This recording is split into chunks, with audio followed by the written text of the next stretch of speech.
안녕하세요. 송아름 컨설턴트입니다. 오늘은 여러분들께 이민 성공 케이스에 대해서 설명을 드리려고 합니다. 그동안 이민 너무 어렵다 이렇게 좀 부정적인 이야기들 많이 들었었는데요. 제가 운이 좋게도 제가 일했던 사업장에서 영주권자들을 많이 배출을 했었어요. 그래서 그 이민 영주권 배출하는 과정 이런 것들을 굉장히 디테일하게 잘 봤거든요. 그래서 사업장을 선정하시는 게 굉장히 중요하기 때문에 좀 여러분들한테 꿀팁이 될 수 있을 것 같아서 영주권 받은 케이스들을 공유해 드리려고 합니다. 일단은 첫 번째로 제가 이제 5년 동안 뉴질랜드에서 있었는데 첫 번째로 영주권을 제일 가까운 사람이 취득했던 경우는 제가 이제 1년 차에 호스피탈리티를 전공을 할 때 호스피탈리티를 같이 전공했던 그 친구 사례를 얘기를 드릴게요. 근데 그 친구 사례 같은 경우는 일단은 승무원 출신이고 영어를 굉장히 잘했고 그 영어 잘하는 정도가 거의 뭐 7.5, 8.0 수준이었어요. IELTS 기준으로. 그러니까 어느 정도인지 감이 오실 거예요. 그러니까 이건 그냥 번외로 쳐야 될 것 같아요. 거기다가 서비스업에 그 승무원 경력도 있었고 호텔 경력도 있던 친구였어요. 호텔 서비스 경력이 있던 친구였어요. 그런 친구가 그냥 다시 한번 호텔 전공 수업을 어플라이를 했던 거고, 당연히 그러니까 그 1년 코스 동안 시내에 있는 오클랜드 시티 시내에 있는 한 호텔에서 나이트 매니저로 취업을 할 수 있었고, 주당 20시간씩 근무를 해서 경력을 1년 동안 쌓아서 그 경력을 토대로 정말 잡 오퍼를 받고 워크 비자를 받고 바로 이제 크라이처치로 가서 호텔 일을 할 수 있었거든요. 그 워크 비자 받고 1년 또 일을 했어요. 바로 영주권 넣을 수도 있었는데 굉장히 이제 좀 진지하게 실수 하나도 하지 않고 제대로 준비해서 하겠다 해서 그렇게 했어요. 그래가지고 그 친구 한 번에 영주권을 받았습니다. 네, 이런 케이스는 영어가 일단 7.5에서 8.0 수준이니까 그 친구는 뭘 해도 됐을 거예요. 그 친구는 이거 아니라도 그래서 그렇게 영주권 받고 호텔 잡 딱 그만두고 되게 연봉 엄청 6만 불인가 6만 5천 불이 기본급에 인센티브 있는 뭐 영업 보험 영업 쪽으로 또 빠져가지고 키위들이랑 같이 일을 하고 나중에 연봉이 더 올랐다라고 저는 들었어요. 그래서 뭘 해도 되는 친구였다. 그 친구는 그런 케이스 있었습니다. 그러니까 그 정도 영어 되시고 그 정도 성실성 있는 분이라면 언제든지 뭐든지 세계 어딜 가든지 다 성공할 수 있다라고 저는 봅니다. 네, 그렇고요. 보통 이제 다른 친구들은 호스피탈리티 전공한 제 주변 친구들은 어떻게 취업했는지 보면 술을 파는 곳은 리커 라이센스를 가진, 저희가 졸업할 때 리커 라이센스를 받거든요. 주류관리사 자격증이에요. 그 시험을 쳐서 그 자격증을 받는데 그 자격증을 가진 매니저가 상시 근무를 해야 돼요. 술을 파는 모든 그 레스토랑에는. 그래서 상대적으로 저희가 리커 라이센스가 갖고 있기 때문에 취업이 잘 됐죠. 그렇게 해서 매니저로 내가 리커 라이센스가 있는 매니저로 식당에 취업을 해서 식당에서 밤 2시, 새벽 2시까지 정말 죽어라 일을 합니다. 막 오후 5시부터 새벽 2시까지 일하고 낮에 와서 공부하고 그런 친구가 한 명 있었어요. 결국은 그 굉장히 바쁜 레스토랑인데도 성실하게 일해서 그렇게 또 그렇게 성실한 친구를 바로 내주지 않아요. 한 1년 공부하는 동안 써먹었죠? 이 학생을. 그리고 이 학생 워크비자를 줘요. 그럼 1년 또 워크비자를 주죠? 그럼 1년 또 써먹어요. 그리고 무슨 핑계를 대면서 1년 더 써먹어요. 워크비자 뭐 2년짜리 나오잖아요. 그러면 끝날 때쯤 영주권을 넣지 아예 이제 못을 박아요. 그래서 너가 한 3년 정도는 우리 가기를 위해서 희생을 해줘야지. 굉장히 똑부러지고 잘하는 친구예요. 그러니까 3년은 써야 된다라는 생각. 3년 정도 희생하면 그 보답으로 영주권을 줄게. 이런 식으로 아예 딜이 됩니다. 그래가지고 예쁘고 젊고 싹싹하고 체력 좋고 그렇게 밤까지 막 노동을 해도 되는 싱글 여성이었어요. 그 여성은 그렇게 해서 그 술집 그가 뭐라고 그러죠? 호프집 같은 되게 큰 호프집 같은 데서 그렇게 영주권을 받았습니다. 그리고 이제 또 다른 케이스는 제가 건강식품점에서 근무를 할 때 건강식품 그 점에서 거의 매년 한 명씩 영주권자를 배출을 했었어요. 그런 걸 보고 이제 되게 친한, 아직까지도 연락하는 친한 동생이 있는데, 그 친구 같은 경우는 같은 학교에 비즈니스 레벨 5를 전공을 했어요. 그래서 그 학력 1년 끝나면 그때는 잡서치 비자가 바로 나왔었거든요. 잡서치 비자로 이 회사로 왔었고, 이 회사에서 1년 동안 근무를 했는데, 이 친구는 일단 디자인이 가능해요. 그래서 건강식품 패키징 디자인까지 할 줄 알고 영어를 굉장히 잘합니다. 그래서 영어도 이 친구도 한 7.5 정도 나오는 수준이에요. 스피킹은 거의 8.0 정도고요. 그 성격이 굉장히 싹싹하고 저보다 더 성실하고 정말 힘도 세고, 저희가 박스 많이 날라야 되는데 힘도 굉장히 세고 그런 친구였어요. 그 진짜 성실하고 컴플레인 부정적인 거 없이 저보다 더 긍정적인 그런 친구였습니다. 나이는 저보다 5살 어렸던 것 같아요. 일찌감치 준비해서 저는 2013년도에 도전을 했나? 제가 2013년도에 도전했는데 그 친구는 2012년도에 도전을 했어요. 그래서 저도 1년만 빨랐으면 1년 공부하고 바로 잡서치 비자 받는 거였는데 이민법이 이렇게 바뀌어버려요, 갑자기. 그래서 저는 2년 공부해야지 잡서치 1년이 나오는 걸로 1년 뒤에 바로 바뀌어서 저는 혜택을 못 본 케이스입니다. 그래서 제가 지금 말씀드리는 거는 이민법이 굉장히 많이 바뀌었기 때문에 나한테는 해당이 안 될 수도 있다는 거를 참고하시고 들으시면 좋겠습니다. 또 그 친구는 그렇게 해서 그 사업장에서 거의 2년 정도, 3년 정도 일을 계속했고 성실함 계속 보여줬고, 그리고 그 친구는 영주권을 따고도 지금까지도 얼마나 그 친구가 일을 잘했으면 5년째 일을 하고 있어요. 안 놔줘요. 임금을 높여주고, 한인 사업장에서 웬만하면 임금을 안 높여주거든요. 근데 임금 높여주고 계속 쓰고 있습니다. 심지어 그 친구는 지금 그 AA라는 인슈런스 회사에서 누군지 알겠다. 인슈런스 회사에서 근무를 하는, 풀타임 근무를 하는 직원이에요, 현재. 근데도 주말에 나와달라고 그 업체에서 해서 주말 근무를 또 하고 있는 굉장히 성실한 친구입니다. 그 AA가 저희 운전면허증 발급해주는 그 기관인 거 아시죠? 자동차 검사증 이런 거 다 제출해야 되는, 자동차 등록, 보험 등록해야 되는 그런 회사이기 때문에 거의 국가기관이랑 맞먹는 수준의 중요한 일들을 처리하는 기관인데, 거기서 원활하게 일을 할 수 있을 정도로 영어가 된다라고 보시면 되세요. 그래서 키워드보다 영어를 굉장히 잘한다. 그래서 굉장히 잘하는 친구입니다. 그리고 그 전에, 그 1년 전에 받으신 분은 진짜 저희 말 그대로 매니저셨어요. 그 매니저는 남자분이셨는데 중국어까지 완전 원활하셔서, 건강식품 주요 고객이 중국인들이 굉장히 많거든요. 그래서 중국 관광객들이 우르르 와가지고 가게를 다 털어가요. 그러니까 한국 손님하고는 매출 비교가 안 돼요. 한 번씩 오시면, 가끔 오시지만 한국 손님의 매출에 어마어마한 배를 올립니다. 그러니까 중국어가 되시니까 손님 응대가 되시는 거죠. 그래서 굉장히 하이 퀄리티였어요. 영어도 굉장히 잘하셨습니다. 그리고 굉장히 성실하셨고, 그러니까 2년 정도 또 충성하시고 받고 나가셔서 이제 카페를 차리셔서 본인 카페를 하시는데, 그 성실함 덕분에 당연히 그 카페도 굉장히 잘 되고 있다라고 저는 들었었어요. 그런 케이스입니다. 그래서 그 건강식품은 영주권자를 1년에 한 명씩 배출했던 기록이 있다라는 거예요. 그 말은 이 사장님이 마인드가 나는 성실한 직원, 내가 뽑은 직원, 그 사장님이 사람 인복이 되게 좋으셔서 좋은 사람들을 잘 뽑는 그런 눈을 갖고 계셨어요. 그래서 내가 뽑은 그 직원을 나는 밀어줄 거야, 이런 의지를 갖고 계셨다는 거죠. 그래서 여러분들이 사업장을 선택할 때 반드시 확인해야 될 게 사장님이 그 의지가 있는지, 그리고 배출한 경험이 있는지를 꼭 살펴보시길 바랍니다. 그래서 사장님 같은 경우는 충성도 높은 직원을 2, 3년 쓰고 주고 그 사람들이 잘 되는 거 보는 거, 그 기쁨 많이 누리셨던 것 같아요.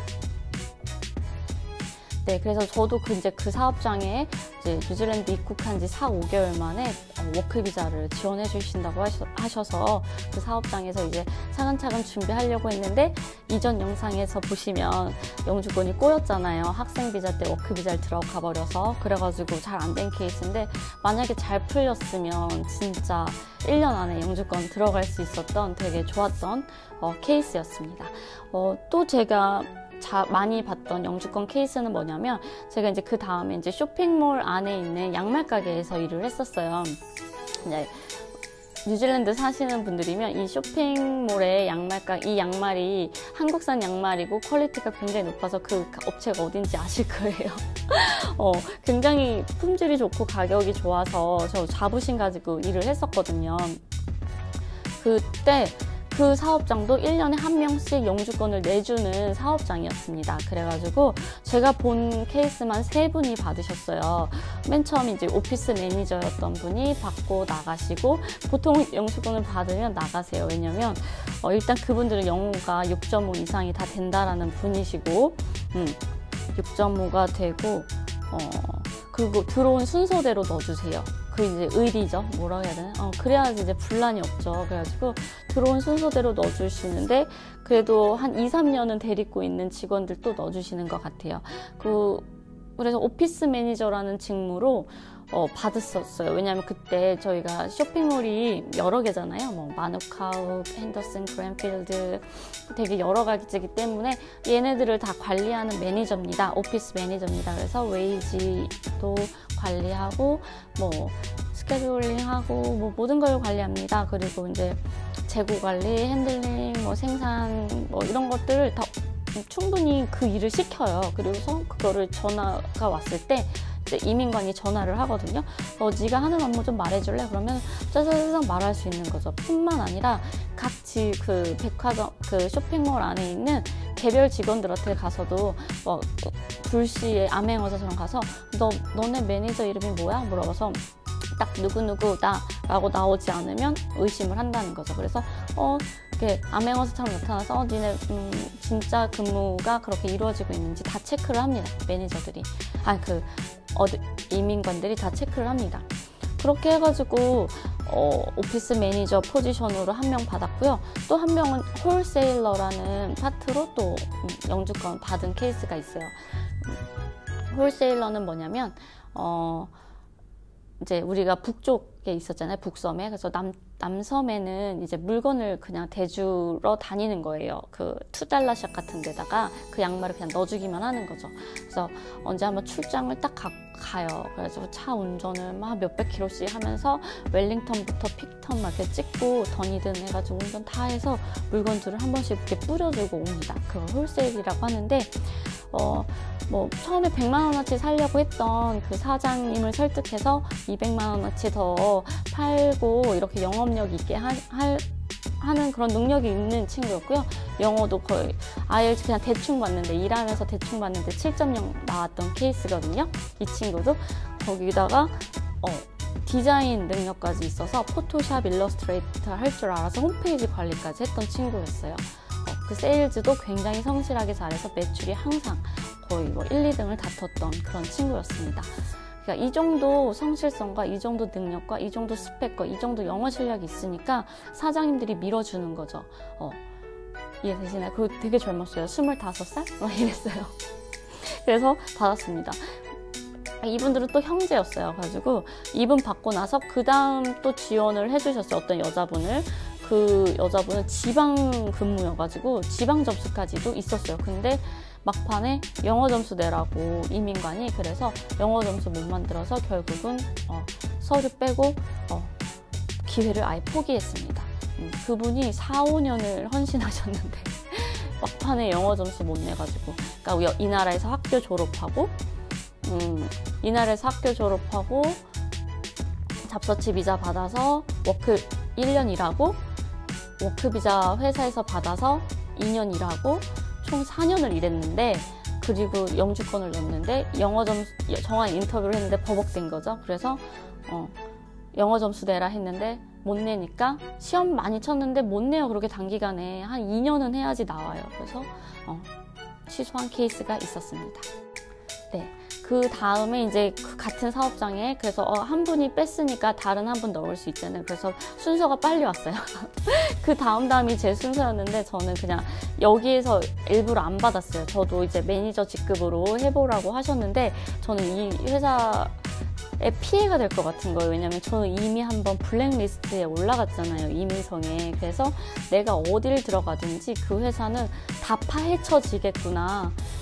그런 생각이 좀 들더라고요. 그래서 한인 사업장에서 나는 안 받을래 라는 생각이 들었어요. 왜냐면 털어서 먼지 안 나오는 사업장 없잖아요. 그래가지고 나 블랙리스트 영주권 안 주려고 이 사업장을 털 것 같은 거예요. 그래가지고 저는 다 정정당당하게 뉴질랜드 그 키위 사업장 가서 받겠습니다 해서 커뮤니티 서포트 워커가 된 거였어요. 그래서 환영 인사 받으면서 잘 퇴사를 했습니다. 그렇게 해서 또 매니저 직급으로 또 한 명 받는 거 봤어요. 그분은 6.5를 받을 수 없는 실력이었어요. 그 이제 형제인데 그분은 그래서 전화 인터뷰를 철저히 준비합니다. 이것도 하나의 전략인데 전화 인터뷰를 미친 듯이 준비를 하셨어요. 왜냐면 6.5 받을 자신이 없거든. 확실히 이제 리딩이랑 이렇게 리스닝이 저도 점수 받기 힘들더라고요. 라이팅도 힘들고. 근데 스피킹은 단기간에 쫙 올릴 수 있거든요. 특히 인터뷰 전화는. 그래서 그 모든 전에 받은 매니저들이 받은 그 질문, 질의, 답변 이런 거를 다 종합하고 외우고 그리고 밖에 있는 모든 그 정보들 다 모아서 전화 인터뷰를 정말 열심히 해서 전화 인터뷰로 바로 영주권을 취득하셨습니다. 너무 기쁜 케이스죠. 그리고 나서 그거 보고 저는 나와가지고 그 다음에도 이제 뭐 잘 지원해 주셔서 잘 받았겠죠. 저는 이렇게 됐다라는 걸 보고요. 여기 지금 제가 양말가게에서 받으신 분들은 정말 성실하고 정말 남자분들인데 힘 많이 쓰고 정말 사장님처럼 일했던 직원들이었습니다. 영어도 그렇게 전화 인터뷰로도 패스할 만큼 최선을 다해서 했지만 기본 실력은 있었다라는 거. 그 정도 이해하시면 될 것 같아요. 그리고 또 제가 많이 봤던 케이스는 이제 IT 쪽 얘기해드릴게요. 저희 유유엔제 대학원 출신인데 저처럼 비즈니스 전공하신 분들도 있지만 유유엔제 IT 전공하신 분들도 꽤 있었거든요. 근데 비즈니스 전공으로 매니저 타이틀 달고 받을 수 있는 케이스는 제가 못 봤어요. 잘. 이제 건강식품 들어가서 매니저 타이틀 달고 순서 기다려서 한 2, 3년 또 충성해서 받는 케이스가 있지 않는 한은 저는 못 봤고요. IT는 좀 봤어요. IT 같은 경우는 이제 일단 기본 그 스펙이 다들 어떻게 되냐면 뭐 삼성 SDS, 팀장, 차장까지 하시던 분들이 오셔가지고 이제 진행을 하신 케이스인데 이분은 이제 그 한국에 그 통신 회사가 하나 있죠. 메가텔 있어요. 그럼 메가텔에서도 이분이 원체 삼성 SDS에서 차장까지 하셨던 분이니까 당연히 능력이 굉장히 좋겠죠.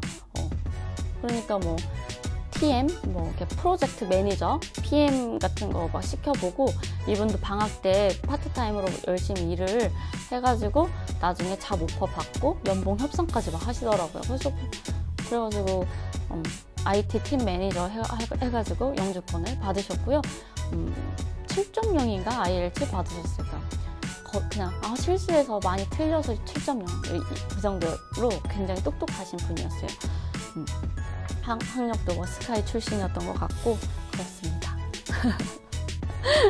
근데 이분도 처음에 세차장에서 다 세차 닦고 막 그러셨어요. 처음에는 다 그렇습니다.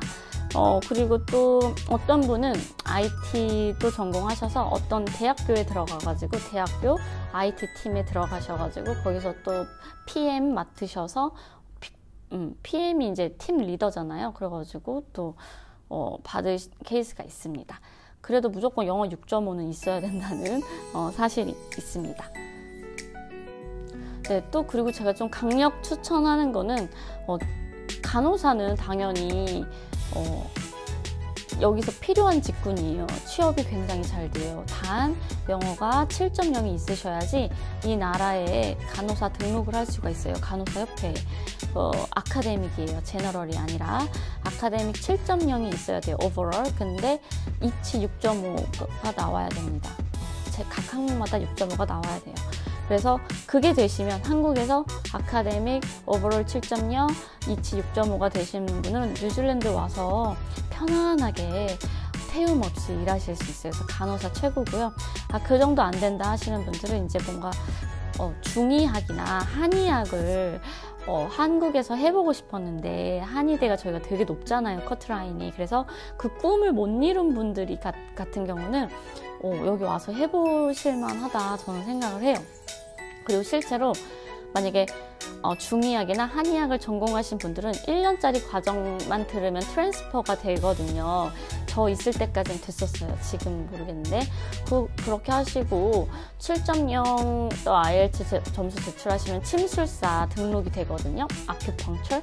그러면은 그 수입이 굉장히 높아요. 시간당 수입이 높고 이걸로 사업을 차리셔서 대박 나신 경우도 많이 봤거든요.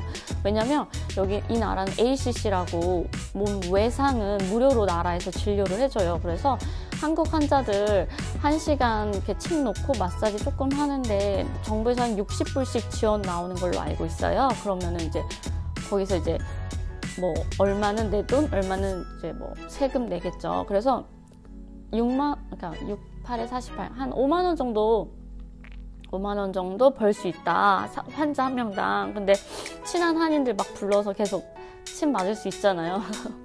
외상이니까. 그거 괜찮은 것 같아요. 그래서 그렇게 제 가까운 이제 침술사 분이 여기서 아예 학교 4년제를 다 다니시고 학비가 좀 비싸요. 근데 1년에 1,000만 원 정도였나? 2,000만 원이었나? 그랬어요. 거의 1억을 투자하셨다고 보시면 돼요. 4년제.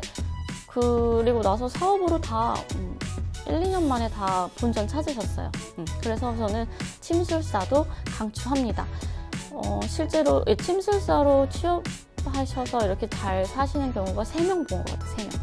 그리고 진짜 영어 잘하고 너무너무 새로운 직업을 도전하고 싶다. 그럼 피지오가 훨씬 더 이제 수요도 많고 웨스턴 사람들은 침술을 약간 사이비 과학이라고 여겨요. 그래서 침 안 맞거든요. 근데 피지오한테는 가요. 물리치료 받으러. 한국의 물리치료사랑은 좀 달라요. 그래서 거의 의사급, 의사 대우를 받습니다. 그래서 개업을 하실 수 있고 또 이것도 치료비를 정부로부터 서포트 받기 때문에 환자가 내는 돈이 없어요. 정부한테 받아요. 그러니까 이것도 수입이 굉장히 좋다라는 거. 그래서 저는 침술사, 아큐펑처, 피지오, 간호사는 영어가 되신다면 무조건 이민 해보시라고 좀 강추해드립니다. 그리고 이런 것들이 안 되면 이제 몸으로 때우는 일이 이제 대표적으로 제일 많이 하시는 게 빌더. 건축 현장에서 일하시는 분들이죠. 시멘트 바르고 이제 정말 노동을 하시는 분들. 그렇게 해서 받아서 영주권을 받아서 잘 사시는 분들이 있어요. 캔터베리 무슨 법이라고 해가지고 크라이처치 지진 나서 거기에 인력이 되게 많이 필요해서 그쪽에서 빌더로 일하면 영어 점수도 면제해주고 그때그때 혜택이 굉장히 많더라고요. 그래서 만약에 진짜 영어도 힘들고 뭔가 몸으로 때우고 싶다 이럴 때는 빌더 직무에 관해서 이제 물어보시면 될 것 같아요. 제리님한테. 그리고 정말 6개월마다 법이 바뀌어가지고 지금 현재는 어떤지 모르겠는데 제가 있을 때까지만 해도 크라이처치에 건설 노동자가 필요해서 되게 많은 혜택들을 줬다. 그랬습니다. 그리고 또 많이 받는 게 셰프 뭐라 그러죠? 주방 요리사. 요리사로 영주권 받은 케이스 봤어요. 근데 굉장히 힘들죠. 2, 3년 정말 요리를 막 해서 허리 디스크 오고 어깨 관절염 오고 그때쯤 이제 내는데 이것도 6.5 있어야 돼요. 그렇습니다. 영주권 받은 케이스였습니다. 감사합니다. 제가 중요한 걸 또 빼먹을 뻔했는데요. 이제 마지막으로 제가 지원했던 CSW 커뮤니티 서포트 워커는 어떤 식으로 영주권을 받았냐면, 제가 일했던 데이케어 센터에 팀 퍼실리테이터라는 직무가 있었어요. 거의 팀 리더인데 급여는 저랑 똑같았어요. 그러니까 똑같은 CSW인데 퍼실리테이터라고 촉진자 역할을 하는 그런 사람이 있었어요. 그 사람은 그걸로 영주권을 받았어요. 사우스 아프리칸이었고, 당연히 사우스 아프리카니까 영어가 거의 모국어처럼 쓸 수 있는 사람이니까 영어는 뭐 원어민 수준이라고 보시면 됩니다. 지금 현재 베트남 호치민에 와서도 영어 강사들 보면 얼굴이 하얘니까 사우스 아프리칸들 영어 굉장히 잘하니까 여기 선생님들 거의 다 사우스 아프리칸이 많더라고요. 그 정도로 영어를 잘합니다. 그리고 퍼실리테이터 저희 팀 리더는 교육학 석사도 가지고 있었어요. 그러니까 저희가 데이케어 센터라서 교육 프로그램을 많이 개발을 하는데 잡이랑 잡 디스크립션이랑 그 전공이랑 매칭이 되잖아요. 그러니까 바로 그리고 또 되게 성실한 싱글맘이었어요. 그래가지고 굉장히 성실하고 똑똑하고 센스 있었습니다. 그러니까 당연히 우리 매니저가 워크 비자 줬고 그걸로 바로 영주권을 신청해서 영주권을 받았습니다. 그리고 저는 이제 CSW로 그렇게 1년 6개월 정도 일을 하고, 큐메오라는 조금 핸더슨에서 한 10km 더 가는 약간 지방에 있는 곳인데 거기에 퍼실리테이터로 추천이 돼서 일을 좀 하다가 그만을 두고 여기 온 케이스죠. 그리고 그때 퍼실리테이터로 면접 보고 큐메오 일을 하면서 바디 시프트를 하고 있을 때 저한테 또 들어왔던 게 컬처 어드바이저라는 포지션이었어요. 이거는 헤드 오피스에서 일을 하는 건데 저희 그 내담자들, 서비스 유저들이 다양한 나라에서 오거든요. 뭐 중국, 인도, 뭐 한국, 뭐 이렇게 여러 나라에서 오기 때문에 그 동양 문화를 잘 모르는 웨스턴 컬처들이 무의식적으로 문화 차별을 할 수 있기 때문에 그런 것들을 잘 지적해서 교정하는 그런 역할이었어요. 그래서 학부모 상담 이런 것들을 하는 일이라서 또 그것도 바디 시프트를 받고 있었어요. 그래서 직접 그 컬처 어드바이저 퇴직하시는 분, 정년 퇴직하시는 분이랑 케이스를 인수인계 받으면서 다니고 있었습니다. 그래서 제리님한테 물어봤어요. 어떤 걸로 들어가면 좋을지. 그래서 제리님이 그 두 가지 포지션 다 가지고 가라고 그러셨거든요. 그래서 이렇게 딱 마음을 먹고 넣으려고 했는데 혼자서 이렇게 뉴질랜드 오래 살다 보니까 뉴질랜드가 굉장히 인구가 적어요. 400만 밖에 안 돼요. 우리나라가 지금 5천만 명이잖아요. 거의 10분의 1도 안 되는 인구고 너무 잡의 기회가 많이 없어요. 지금 제가 설명드린 게 거의 다예요. 제가 영어 쓰는 게 너무 주눅들고 힘든 상황이 왔었어요. 이때 그러니까 본사에서 컬처 어드바이저라는 굉장히 높은 직급을 줄 정도면 영어가 아예 안 되는 건 아닌데 그 팀 리더를 시킬 정도면 현지 그 원어민들을 내가 이끄는 그 팀 리더를 시킬 정도면 못하는 게 아닌데 제가 진짜 괜히 주눅이 많이 들어있었어요. 애들이 괴롭혔거든요. 괴롭힐 게 없으니까 흠잡을 게 뭐 성실성이라든지 뭔가 애티튜드라든지 이런 게 이제 흠잡을 게 없으니까 영어로 한번 공격을 한 적이 있거든요.